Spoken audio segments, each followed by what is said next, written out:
कुछ लोग कहते हैं कि दोनों का मेल ऐसा है जैसे पानी और दूध का मेल, पति और पत्नी का मिलना ऐसा है जैसे दूध और पानी एक साथ मिल जाएं। दूध और पानी का एक साथ मिलना कैसा विचित्र है। पानी ने आकर के दूध से कहा कि मैं आपसे दोस्ती करना चाहता हूं। दूध ने कहा ठीक है, मुझे स्वीकार है आपकी दोस्ती। दोस्त बना लिया दूध ने पानी को,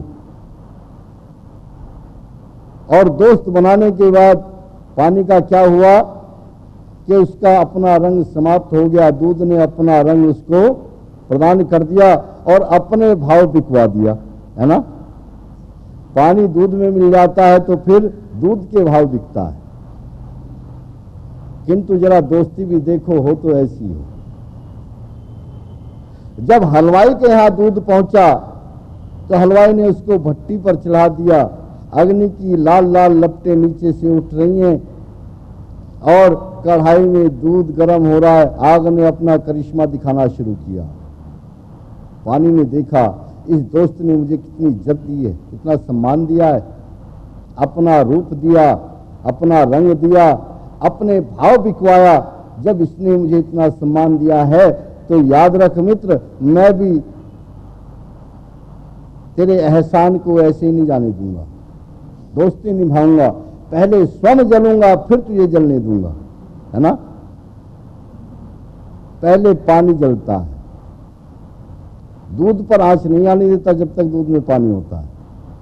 पहले पानी जलेगा, जब पानी समाप्त हो जाएगा फिर दूध का नंबर आएगा। लेकिन दूध ने भी देखा अग्नि की लाल लाल लपटों ने मेरे दोस्त को, पानी को मुझसे अलग कर दिया है। क्रोध में आ गया दूध, एकदम उफन पड़ा, है ना, और बर्तन से बाहर आकर के आग पर गिरना शुरू हो गया। ये नष्ट कर दूंगा, तूने मेरे दोस्त को मुझसे अलग किया। हलवाई ने देखा अरे दूध तो क्रोध में है, हाथ की हथेली में अंजलि में जल लिया और दूध के ऊपर छिड़क करके कहा ले परेशान क्यों होता है, तेरे दोस्त को तुझे मिलाए देता हूं, है ना। दूध फिर शांत होकर के बैठ गया।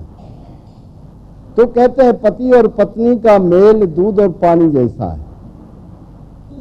लेकिन तत्ववेत्ता ने कहा नहीं, दूध और पानी जैसा मेल नहीं हो सकता पति पत्नी का। क्यों? क्योंकि ऐसी ऐसी मशीनें आ गई हैं जो दूध और पानी को भी अलग अलग कर सकती हैं, और हंस नाम का पक्षी भी दोनों को अलग अलग कर देता है ना। इसलिए दूध और पानी जैसा मेल पति पत्नी का कहना ठीक नहीं, अपितु दो नदियों का जल जैसे एक साथ मिल जाए, है ना। दूध और पानी को तो अलग अलग किया जा सकता है,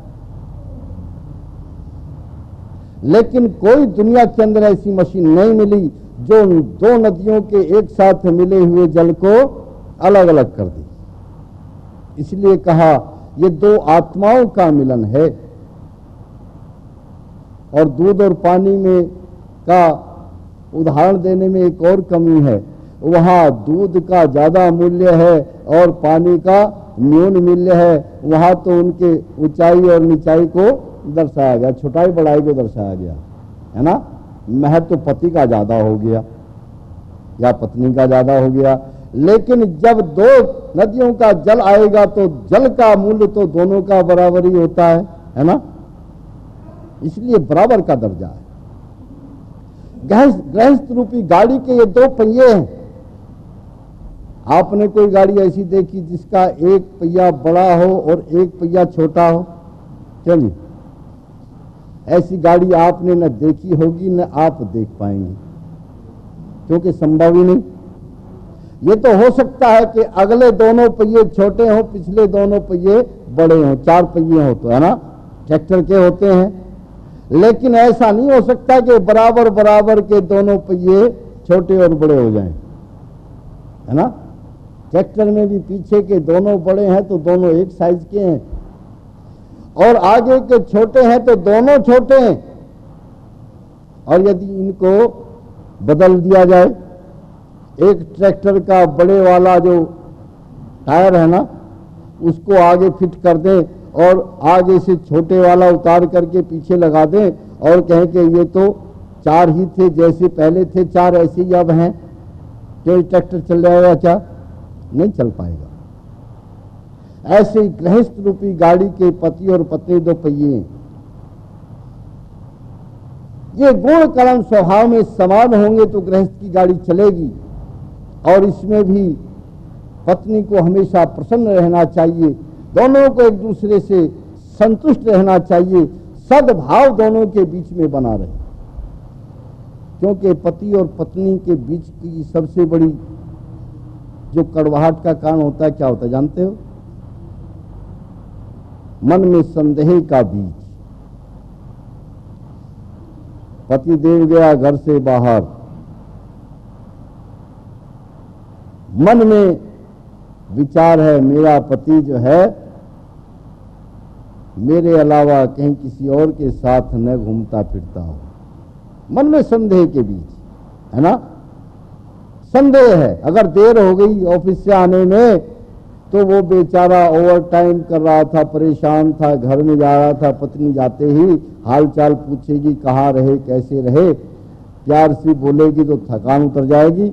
लेकिन घर के दरवाजे में कदम रखा और अंदर से बड़ी तीक्ष्ण आवाज आई, कहाँ थे अब तक?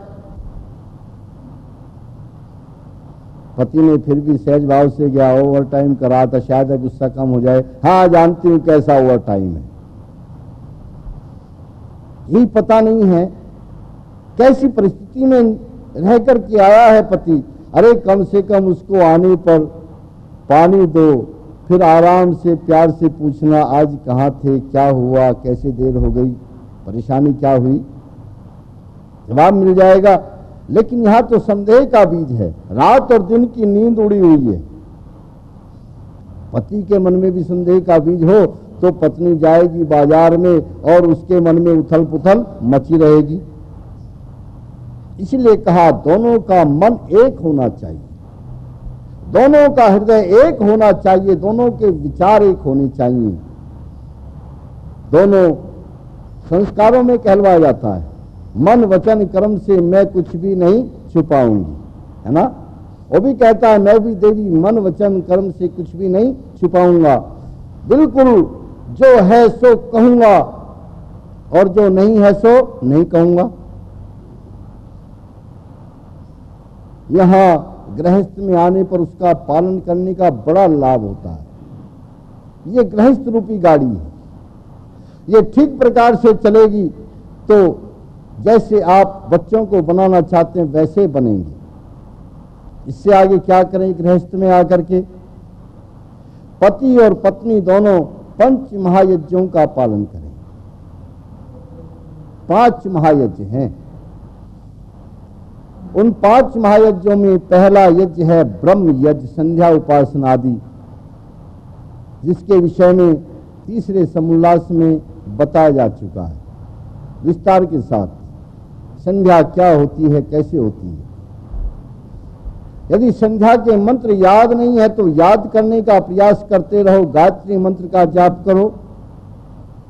गायत्री मंत्र भी याद होने में थोड़ा समय है तो ओम के जाप से शुरू करो, लेकिन उस प्रभु का स्मरण करना शुरू करो, प्रारंभ करो जिसने आपको ये सुंदर संसार बना कर दिया, ये सुंदर शरीर बना करके दिया। उसकी कृतज्ञता स्वीकार करो, धन्यवाद करो उस प्रभु का। प्रभु तूने मुझे क्या नहीं दिया है। शिकायत नहीं करनी चाहिए क्योंकि वह कभी अन्याय नहीं करता। उसने तो जो दिया है वह आपके कल्याण के लिए दिया है। कई बार हम ये सोचते हैं कि हमारे साथ बड़ा अन्याय किया है, यह हमारी तुच्छ बुद्धि का विचार है। प्रभु कभी अन्याय नहीं करता, वह तो सदैव न्याय ही करता है और उसके हर न्याय के अंदर कोई न कोई कृपा निहित होती है।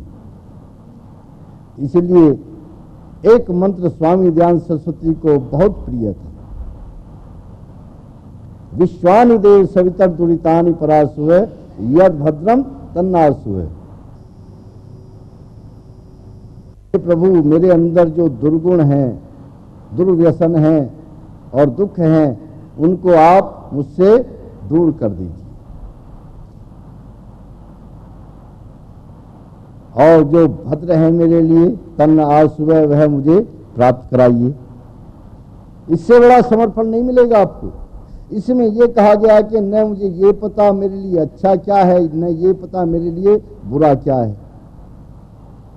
मैं तो जिसको अपने लिए बुरा समझता हूं पता लगता है बाद में कि यही मेरे लिए अच्छा था, और जिसको मैं समझता हूं ये मेरे लिए बहुत अच्छा, तो पता लगता है कि यही सबसे बुरा रहा। अच्छा ये बताइए, श्री राम के कौन से जीवन को आप ज्यादा अच्छा समझते हैं? जो उन्होंने अपने राजभवन में रह करके बिताया, या 14 वर्ष वनवास में रहकर बिताया? क्यों जी, कौन सा जीवन अच्छा है? वनवास का जीवन। फिर कैकेयी को दोषी क्यों मानते हो? अच्छा जीवन जीने के लिए भेजा ना उन्होंने, तो कैकेयी को गालियां क्यों देते हो? लेकिन यथार्थ यही है, वनवास का जीवन ही उनको भगवान बना गया। वनवास के जीवन ने ही श्री राम को पूजनीय बना दिया, एक महापुरुष बना दिया, मर्यादा पुरुषोत्तम बना दिया। पांडवों का 12 वर्ष वनवास और 1 वर्ष का ज्ञातवास उनको पूजनीय बना गया। सत्कर्णीय कर्म करते हुए योगेश्वर श्री कृष्ण जैसे व्यक्ति उनके पक्ष में खड़े होकर कहते हैं यह धर्म का पक्ष है और दुर्योधन का अधर्म का पक्ष है। इस धर्म के क्षेत्र में मैं धर्म के साथ खड़ा हूं, है ना?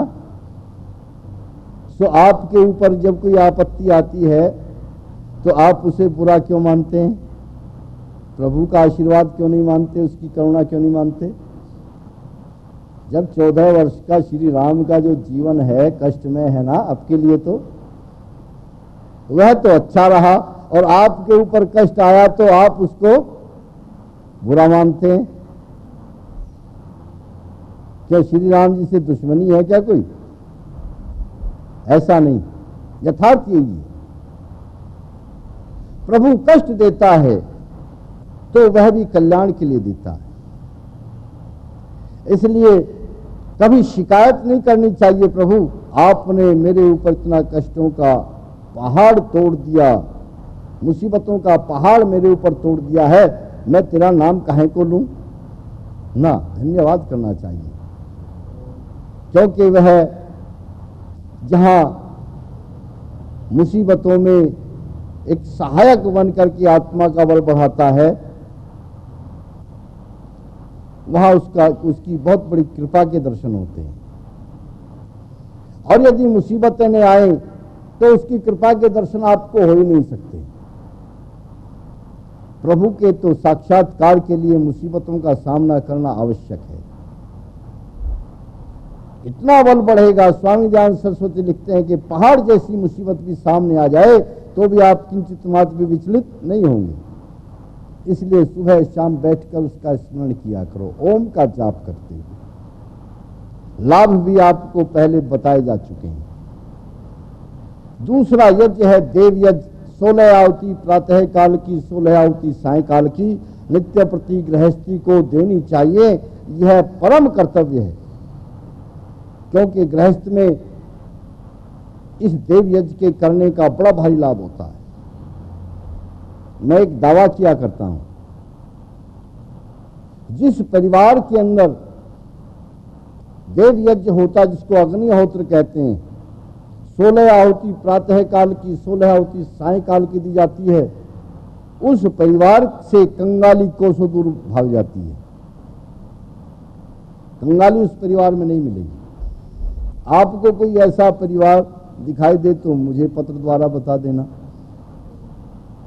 धनाभाव तो मिल सकता है, या ध्यान देना, धन का भाव तो मिल सकता है, लेकिन कंगाली उस परिवार के अंदर नहीं मिलेगी। कई लोग कहते हैं आप भी उल्टी बात कह रहे हैं, जहां धनाभाव होता है वहीं तो कंगाली मिलती है, ऐसा नहीं है। जहाँ धन का अभाव हो वहाँ कंगाली हो, और जहाँ धन के अंबार लगे हों वहाँ कंगाली न हो। क्योंकि मैंने तो बहुत बड़े पैसे वालों को भी कंगाल देखा है, बहुत बड़े बड़े पैसे वालों। एक करोड़पति परिवार में मैं गया, बाजार से जा रहे थे, भोजन उनके यहाँ करना था, तो जो साथ हमारे सज्जन चल रहे थे वो कहने लगे जी दुकान यही है उनकी, इनके यहाँ भोजन करने चल रहे हैं। कपड़े का बहुत बड़ा शोरूम। हमने कहा चलो मिलते चलते हैं यहीं, क्योंकि यही होंगे घर के स्वामी, तो कि हाँ यही है। हम दुकान पर चढ़े तो उसने बैठे बैठे ही नमस्ते कर लिया हाथ जोड़ करके। माथा ठनका, इस व्यक्ति से सलीका भी नहीं आता। पहले तो यह हमसे मिलने नहीं आया, और हम इसकी दुकान पर आए तो बैठे बैठे नमस्ते कर रहा है। कम से कम इसे खड़े तो होना चाहिए था, लेकिन कहा कुछ नहीं। उसके पास बैठ गए। बैठते उसके पैर पर निगाह पड़ी, इतना मोटा पैर ऊपर से नीचे तक, सूजन आई हुई। मैंने पूछा जी आपके इस पैर को क्या हुआ? उसने बताया कि एक मच्छर यहां ऐसा पैदा हो गया है कि जो पैर में काट लेता है तो पैर इतना ही मोटा हो जाता है, उसका इलाज कुछ है नहीं। पैर मच्छर के काटने से इतना मोटा हो गया। आप सही मानिए, उसके बाद 4 दिन में और रहा वहां। मेरी तो रातों की नींद समाप्त। कई तरह की तो वो जलवाता था, मच्छर भगाने वाली, मशहरी लगाकर पूरा पंखा चला करके, और रात में भी उठकर देखता था आसपास कोई मच्छर है तो नहीं, कहीं मेरे ऊपर कृपा कर दी तो तमाशा बन करके घर जाऊंगा, है ना। मुझे बड़ा दुख हुआ, एक पैर आपका बेकार हो गया, दूसरा पैर तो ठीक है। कहने लगे कि नहीं, दूसरा पैर कुछ दिन पहले एक एक्सीडेंट में कट गया। अरे वो जो धारणा बनी थी ना, ये मिलने क्यों नहीं आया और खड़े होकर के स्वागत क्यों नहीं किया, समाप्त हो गई। क्या करे बेचारा, विवश है, या तो अपने आप यहां से वहां तक सरक करके बैठ भी नहीं सकता। मैंने कहा जी प्रभु कृपा करेंगे आपके ऊपर, कोई बात नहीं, सांत्वना मैंने दी। और वहां से उनके घर के लिए चले। जैसे ही दरवाजे में कदम रखा तो एक जवान लड़का ऐसे चावल खा रहा था, प्लेट में चावल उसके सामने रखे, दोनों हाथ जमीन पर टिका करके मुख से ऐसे खा रहा था।